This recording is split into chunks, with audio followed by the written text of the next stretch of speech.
Hi everyone, this is Sagar Sharma and today I'm going to teach you how can you use modal verbs for suggestions. Guys, अगर आप IELTS के student हो और आपको writings में problem आती है तो ये मॉडल वर्ब्स आपके लिए बहुत ज़्यादा यूज़फुल रहने वाली हैं, क्योंकि काफ़ी राइटिंग्स है जैसे रीज़न, प्रॉब्लम, सोल्यूशन. सोल्यूशंस में आप क्या देते हो? हमेशा सजेशंस. तो वहाँ पे आपको मॉडल वर्ब्स के बारे में पता होना बहुत ज़रूरी है. So in day to day life also हम काफ़ी लोगों को सजेशंस देते ही रहते हैं.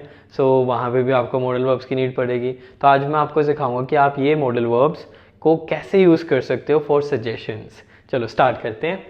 So first we have modal verb, then we have subject, first form a verb, object.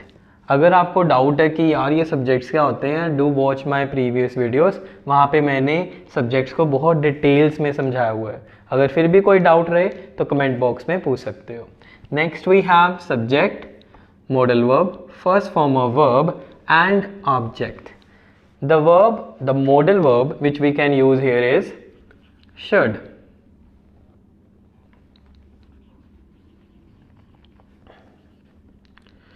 Should बहुत ज़्यादा पॉपुलर है फॉर सजेशंस. इवन कि आइल्स के स्टूडेंट बहुत ज़्यादा शुड ही यूज़ करते हैं, बाकी कोई मॉडल वर्ब यूज़ करते ही नहीं है.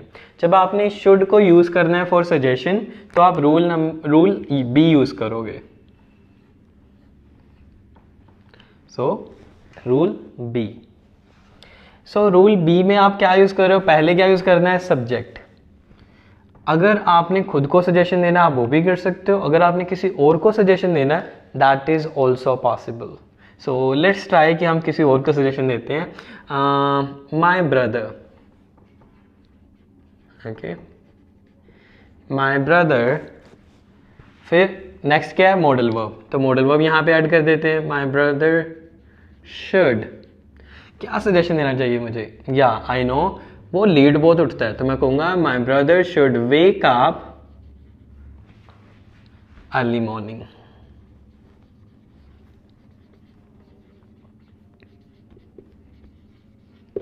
आप किसी को जानते हो जो बहुत लेट उठता हो? इफ देर इज समबडी आप उसे कह सकते हो bro you should wake up early morning. तो आप जब शुड यूज करोगे इट मीन्स आप उस पर्सन को सजेशन दे रहे हो, राइट? कोई भी सजेशन दे सकते हो, जैसे I should speak more English, you all should try to speak in English, you all should try to speak in English, right? Next, should we can also use for permission. When you want to take permission, then also you can use should.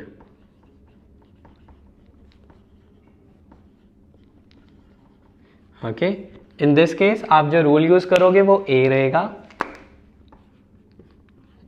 Rule जैसे क्या है? पहले आपको क्या use करना है? Should को लिख लो. Should I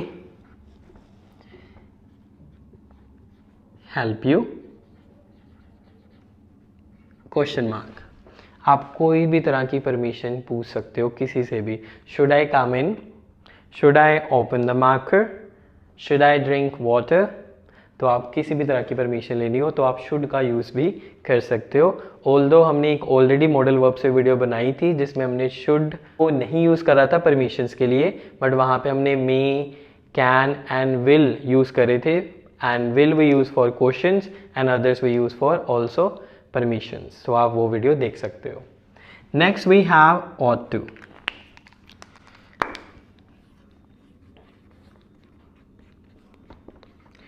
It is very useful for IELTS students क्योंकि आप should को बहुत ज़्यादा excessively यूज़ करते हो. तो आप क्या कर सकते हो? should को रिप्लेस कर सकते हो ought to के साथ.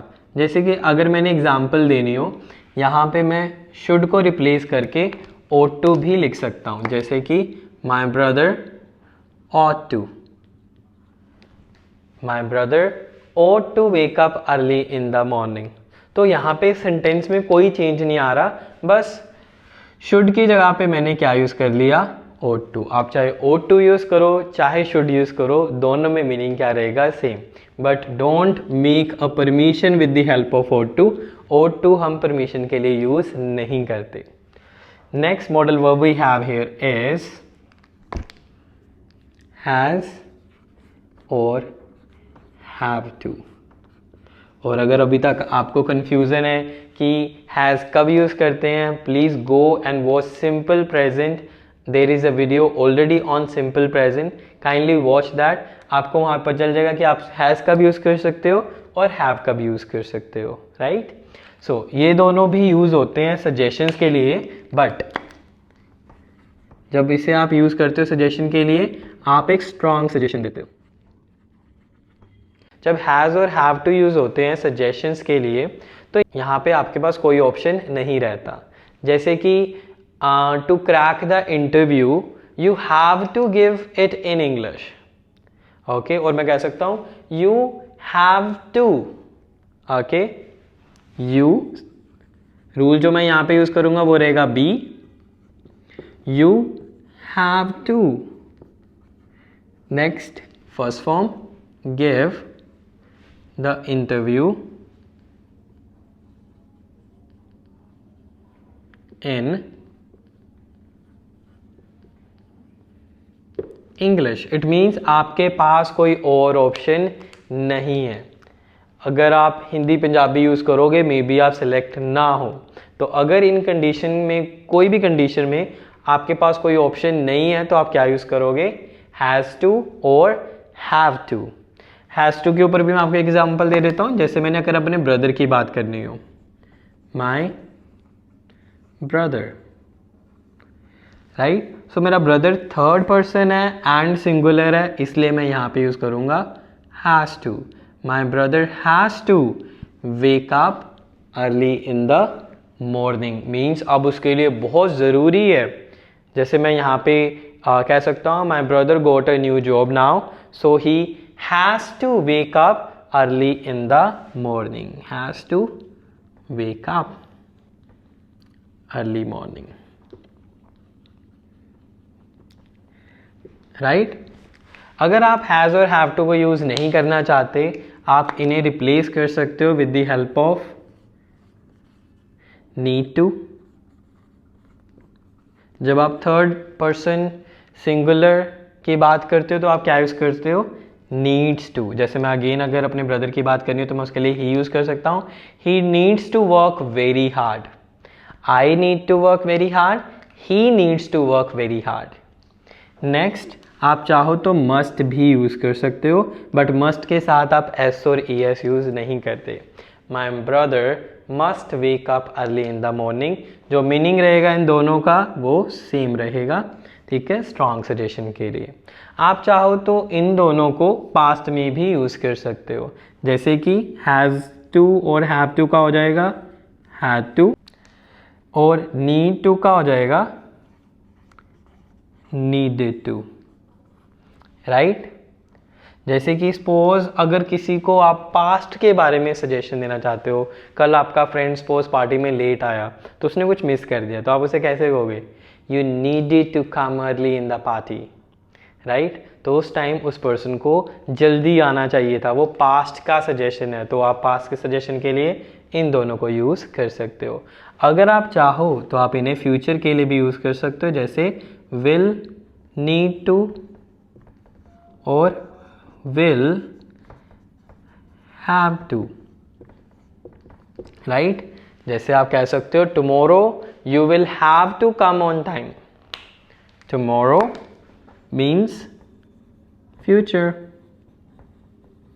Tomorrow you have to come, sorry, you will add here will. Tomorrow you will have to come on time. आप चाहो तो will need to भी लिख सकते हो, tomorrow you will need to come on time. So this is how we can use modal verbs.